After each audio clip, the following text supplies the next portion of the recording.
এবং তার প্রতি এখন আমাদের ফাতেমার বোন কিন্তু হসপিটালে কাতরাচ্ছে, হসপিটালে তিনি ব্যবস্থা পাচ্ছেন না। আমরা চাই না ফাতেমার পথে খদিজার পথযাত্রা হোক। আমরা আজকে এই জন্য দাঁড়িয়েছি, একই পরিবারে যখন একজন শিশু হামে আক্রান্ত হয় তখন দেখা যায় সেই পরিবারের সব শিশুরাই কিন্তু আক্রান্ত হয়। তার একটি প্রকৃষ্ট উদাহরণ হচ্ছে আমাদের ফাতেমার বোন খদিজা। খদিজাকে হসপিটালে রেখে তার নানু এসেছে আপনাদের দৃষ্টি আকর্ষণ করার জন্য। আমরা তার নানুর কাছ থেকে আমরা শুনবো। সোনিয়া আক্তার কথা বলছেন। আসসালামু আলাইকুম। আমি এক ভুক্তভোগী নানু। আমার নানু দুটা টুইন বেবি খাদিজা ফাতেমা। আমি ফাতেমাকে নিয়ে শিশু হাসপাতালে ভর্তি। ও চিকিৎসার অভাবে বিনা চিকিৎসায় মৃত্যুর পথে ঢলিত হয়েছে। আমি কত দৌড়াইছি ডাক্তারদের পিছনে, নার্সদের পিছনে, যে একটু অক্সিজেন দেন ওরা। ও কষ্ট হচ্ছে কিন্তু ওরা দেয় না।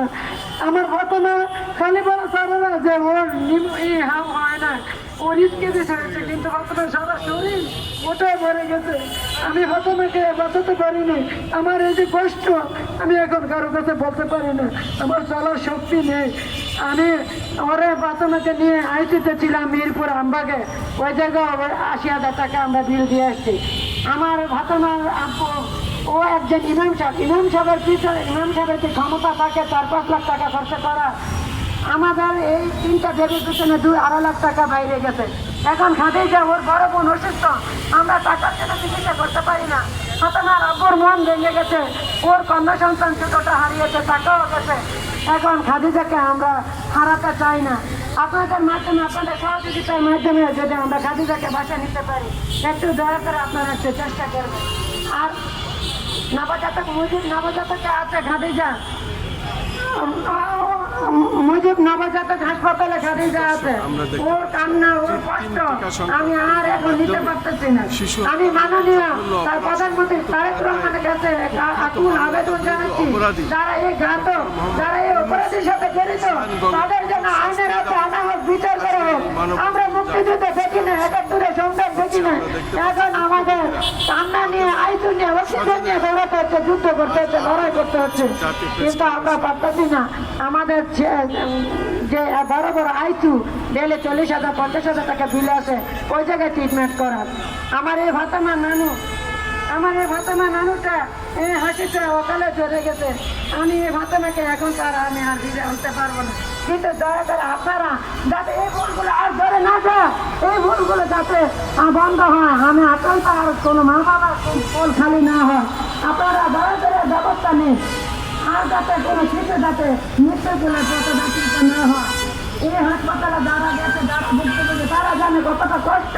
শিশুদের কান্না কতটা কষ্ট, যে কীভাবে এই কান্না বন্ধ করা যায়। অক্সিজেন নাই, মনিটর নাই, কোনো কিছু নাই, মানে চিকিৎসা হাসপাতালে গিয়েও পাওয়া যায় না। বিনা চিকিৎসা যদি মারা যায়, এর যে কত কষ্ট, ভিতরের দৃশ্য কে বুঝবে না। আমরা ভুক্তভোগী, এখন আমরা যন্ত্রণা কাটাচ্ছি খাদিজাকে নিয়ে। খাদিজাকে সুস্থ করে যাতে বাসায় নিতে পারি, আমরা সহযোগিতার হাত বাড়াতে দেখি, আমরা সহযোগিতা চাচ্ছি। কারণ আমার বাবা একজন ইমাম সাহেব, তার ক্ষমতা নাই লাখ লাখ টাকা ব্যয় করা। এখন খাদিজা খুব কষ্ট আছে, দয়া করে খাদিজার জন্য দোয়া করবেন, যাতে ঘটনার মতো সে হারিয়ে না যায়। আপনাদের কাছে আমি আর সময় নষ্ট করতে চাই না। দয়া করে আপনারা বাংলাদেশের শিশুগুলোকে বাঁচান, শিশুগুলোর পাশে দাঁড়ান, সবার কাছে সবার সহযোগিতা করেন। ধন্যবাদ আপনাদের। ধন্যবাদ। আপনারা সবাই ব্যানারটা নিয়ে সামনে দাঁড়াবেন। আমরা এখান থেকে সামান্য মিছিল করে আমরা আজকে আমাদের এখানে